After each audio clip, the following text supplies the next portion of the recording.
वक्रतुंड महाकाय सूर्यकोटि समप्रभ निर्विघ्नं कुरु मे देव सर्वकार्येषु सर्वदा। बोलो गणेश महापुराण की जय, बोलो गणेश भगवान की जय। नमस्कार दोस्तों, स्वागत है आपका मेरे YouTube चैनल आर के भक्ति ज्ञान में। भक्तों, आज हम आपको गणेश महापुराण के तृतीय खंड के अष्टम अध्याय की कथा सुनाएंगे, जिसमें कि आभूषण स्वरूप शिशु को शक्ति प्रदान करना, यानी कि गणेश जी को आभूषण पहनाकर उसको शक्ति प्रदान करने की कथा का वर्णन किया जाएगा। तो सभी भक्तजन प्रसन्न चित्त मन से भक्ति भाव से कथा को सुने, क्योंकि गणेश जी की कथा बड़ी सुंदर कथा है। इस कथा को सुनने मात्र से हमारे सभी पाप कष्ट दूर हो जाते हैं। तो आइए भक्तों, हम अपनी कथा को प्रारंभ करते हैं। उससे पहले जिन भक्तों ने हमारे अभी चैनल को सब्सक्राइब नहीं किया है, वो हमारे चैनल को सब्सक्राइब करें, वीडियो को लाइक करें और कमेंट में श्री गणेशाय नमः, श्री गजाननाय नमः लिखना न भूलें। गजाननं भूतगणाधिसेवितं कपितजम्बुफलचारुभक्षणं उमासुतं शोकविनाशकारिकं नमामि विघ्नेश्वरपादपङ्कजं। गुरुर्ब्रह्मा गुरुर्विष्णु गुरुर्देवो महेश्वराय गुरुर्साक्षात् परब्रह्म तस्मै श्री गुरुवे नमः। अखण्डमण्डलाकारं व्याप्तं येन चराचरं तत्पदं दर्शितं येन तस्मै श्री गुरुवे नमः। बोलो गणेश भगवान की जय। तदुपरांत भगवान विष्णु ने अपने कंठ में धारण की हुई कौस्तुभ मणि बालक के गले में पहना दी। फिर ब्रह्मा जी ने उसे अपना मुकुट पहनाया और धर्मराज ने रत्नों का एक दिव्य अलंकार धारण कराया। इसी प्रकार समस्त उपस्थित देवी देवताओं ने अपने अपने आभूषण आवरण अलंकार आदि प्रदान किए। तब सब प्रकार से संतुष्ट हुए शिव जी ने बालक का स्तवन किया। बोले, गजानन, आपके यहाँ आने से मैं धन्य हो गया। नरदेव पर गज का मुख कैसा शोभायान प्रतीत होता है, जिसका वर्णन भी इस वाणी से नहीं हो सकता। इस पर सभी देवताओं ने आभूषण आदि के रूप में तुम्हें शक्ति प्रदान की है, इसलिए तुम सदैव विजयी रहोगे। सुर असुर दैत्य राक्षस मनुष्य नाग आदि में ऐसा कोई भी नहीं जो तुम्हारी समता कर सके। तदुपरांत ब्रह्मा जी ने निवेदन किया, हे देवादिदेव, हे गजमुख, तुम सभी शास्त्रों, समस्त विद्याओं, सभी कर्मों में स्वयं सिद्ध निष्णात हो। अन्य तो क्या, मैं भी तुम्हारे पांडित्य का सामना करने में समर्थ नहीं हूँ। हमारी प्रार्थना है कि तुम सदैव देवताओं के पक्ष का निर्वाह करते रहना। इसके पश्चात समस्त उपस्थित देवताओं, मुनियों, गंधर्वों, किन्नरों, यक्षों, अप्सराओं, देवियों आदि ने भी विभिन्न प्रकार से अपने अपने मतानुसार गजमुख की स्तुति की। तदंतर शिव शिवा दोनों ने ब्राह्मणों को करोड़ों रत्न मणि आदि का दान दिया। बंदी जनों को सैकड़ों हजारों हाथी घोड़े प्रदान किए। तदुपरांत शिव शिवा ने मंगलोत्सव मनाते हुए ब्राह्मणों को भोजन कराया तथा वेद पाठ एवं पुराण पाठ के भी आयोजन हुए। नृत्य गीता आदि भी चलने लगे। अप्सराएं और सुर वनिताएं विभिन्न प्रकार के नाच तथा उत्सव को और भी अधिक शोभायान बना रही थी। इस प्रकार यह उत्सव दीर्घ काल तक निर्बाध रूप से चलता रहा। बेचारे शनिदेव अब भी उसी प्रकार नीचा मुख किए खड़े थे। वे संकोच के कारण न तो जा सके और न उत्सव में ही भाग ले सके। तभी पार्वती जी की दृष्टि शनिदेव पर पड़ी तो उन्हें क्रोध आ गया। शनि सल्लजितं दृष्ट्वा पार्वती कोपशालिनी ससाप चा सभा मध्ये अप्यंगहीनो भवेत् च। शनिदेव को लज्जा से सिकड़े हुए देखकर क्रोधित हुई पार्वती ने उन्हें शाप दे दिया कि तू सभा के मध्य में ही अंगीन हो जा। पार्वती के द्वारा सूर्यपुत्र शनि को इस प्रकार शाप दिए जाने पर भगवान सूर्यदेव कुपित हो गए और लाल नेत्रों से देखते हुए बोले, सभी उपस्थित सज्जन देख लें कि गिरजा ने मेरे पुत्र को व्यर्थ ही शाप दिया है। उस बेचारे का किंचित मात्र भी दोष नहीं था। यह दर्शनार्थ आया था और गिरजा की अनुज्ञा प्राप्त होने पर ही उसने बालक की केवल झलक ही देखी थी। फिर अब जबकि बालक पुनर्जीवित हो गया और उसी उपलक्ष्य में उत्सव भी मनाया जा रहा है, तो इस अवस्था में उसे शाप देने का प्रयोजन ही क्या था। कश्यप और यमराज भी क्रुद्ध हो गए और तीव्रता से कहने लगे, शनि का कोई अपराध नहीं था। जब जो कुछ भवितव्य होता है वह होकर ही रहता है। फिर शनिचर को तो लज्जा से सिर झुकाए खड़ा था, इसलिए उसे अभिशप्त करने की अपेक्षा उस पर दया करनी चाहिए थी। इसी प्रकार कुछ अन्य देवता भी उठ खड़े हुए। क्रोध के कारण उनके नेत्र लाल हो रहे थे, ओष्ठ पड़क रहे थे और आवेग के कारण शरीर कांप रहे थे। तभी वे पुनः बोले, इस शाप की प्रमुख अपराधिनी गिरजा और दूसरे अपराधी विष्णु हैं। हम इन दोनों को ही आज ऐसा शाप देंगे कि ये जीवन भर अपने कर्म फल रूप का स्मरण रखें। यह कहते हुए वे जगत जननी पार्वती जी और श्री हरि को शाप देने को उद्यत हुए। देखकर ब्रह्मा जी उठे और उन्होंने उन सबको इस प्रकार समझाया, हे दिनकर, हे कश्यप, हे यमराज एवं अन्यान्य देवगण, इस विवाद को शांत किया जाना ही श्रेयस्कर है।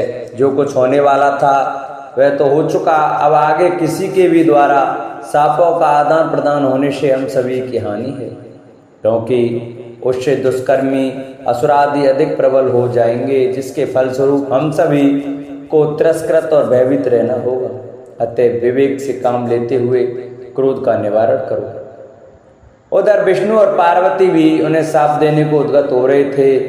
ब्रह्मा जी ने उनके प्रति भी ऐसा ही निवेदन किया, भगवान आप सभी के ईश्वर, ज्ञान और बुद्धि के प्रेरक, काल के भी नियंता एवं सर्वसमर्थ हैं। आपका क्रोध समस्त त्रिलोकी को वश करने में समर्थ है।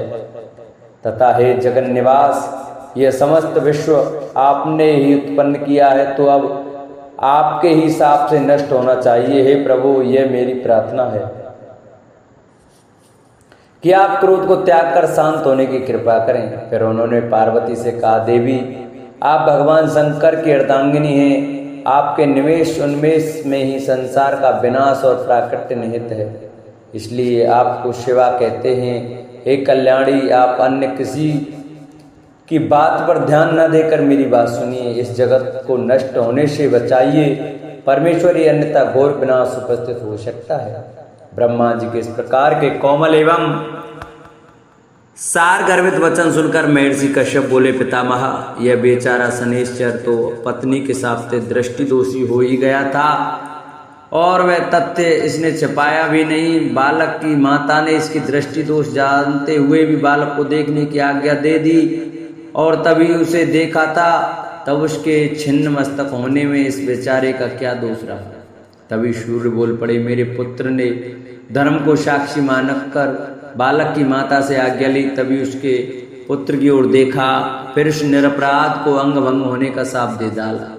इसलिए अंग भंग हो को रोक जाने पर भी शांति संभव है। यमराज बोले, गिरजा नंदिनी स्वयं ही देखने की आज्ञा दी थी, तब मुझे साक्षी बनाकर शनि ने उस बालक को प्रयत्नपूर्वक स्वल्प ही देखा था और जब बालक का अंग भंग होने के पश्चात वह पुनर्जीवित हो गया तो भी शनि को शापित कर डाला। इसलिए यदि हम लोग किसी बाधिक को शाप देना चाहते हैं तो उसमें दोष ही क्या है।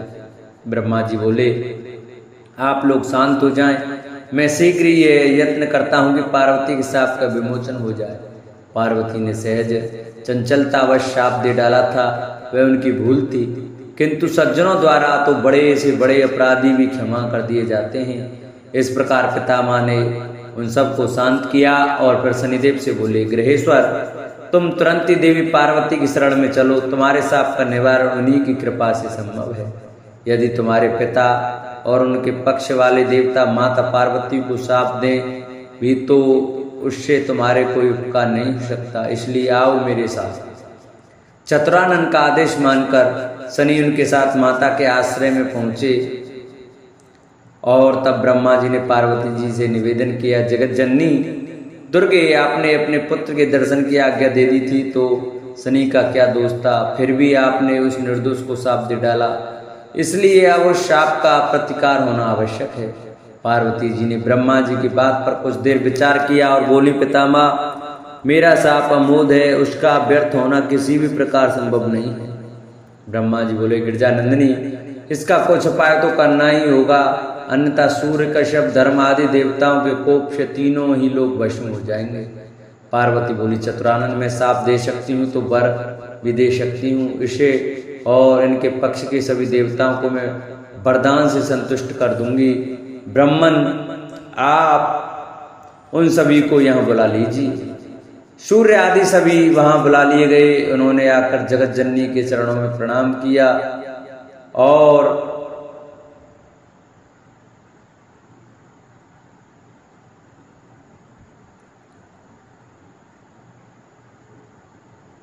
जय जयकार करते हुए बोले, परमेश्वरी, कृपा करो, इस निर्दोष शनिचर को अपनी अनुग्रहात्मक दृष्टि से निहारिए।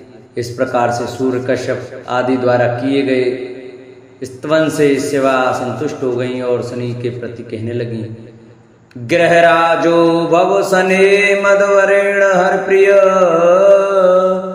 चिरजीवी चा योगिंद्रो हरिभक्तस्य का विपत।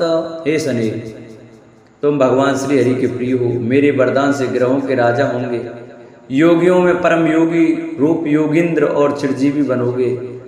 अरे हरि भक्त का विपत्ति क्या कर सकती है, मेरा यह भी वर है कि भगवान श्री हरि के तुम परम भक्त हो, तुम्हारे हृदय में उनकी दृढ़ शक्ति रहेगी। परंतु वत्स, मेरा शाप अमोघ होने के कारण नष्ट तो नहीं हो सकता, किंतु उनका किंचित प्रभाव पांव पर ही पकड़कर रह जाएगा, तुम कुछ लंगड़े हो जाओगे।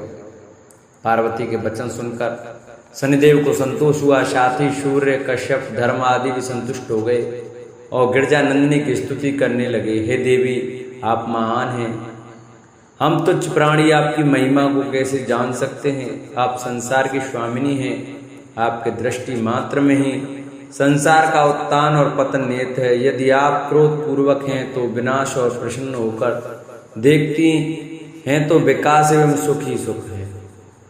जगत जननी, हम पर ऐसी कृपा अवश्य करें कि हम आपके चरणों को सदैव याद रखें और आप मातेश्वरी का अनुग्रह निरंतर प्राप्त करते रहें। हम पर आपकी कोई विपत्ति ना आवे और हम किसी प्रकार के दुख में न पड़े। आपकी ऐसी कृपा में ही हमारा कल्याण निहित है। भगवती उमा उक्त स्तुति को सुनकर प्रसन्न होती हुई कहने लगी, देवगढ़ में आपके स्तवन से अत्यंत संतुष्ट हुई। तुमने जो कुछ भी अभिलाषा की है वह सब पूर्ण होगी। तुम पर प्रथम तो कोई संकट आएगा ही नहीं और कभी आएगा भी तो मैं अपने दुर्गा रूप में तुम्हारे स्मरण मात्र से पहुंचकर रक्षा करूंगी। अब आप सभी प्रसन्नता पूर्वक अपने अपने स्थान को पधारें। निश्चय ही मेरा अनुग्रह तुम सबके साथ है। अब पार्वती जी ने बालक को गोद में उठाया और उसे पुचकारती हुई प्रसन्न मन से अपने भव्य से आसन पर विश्राम करने लगी।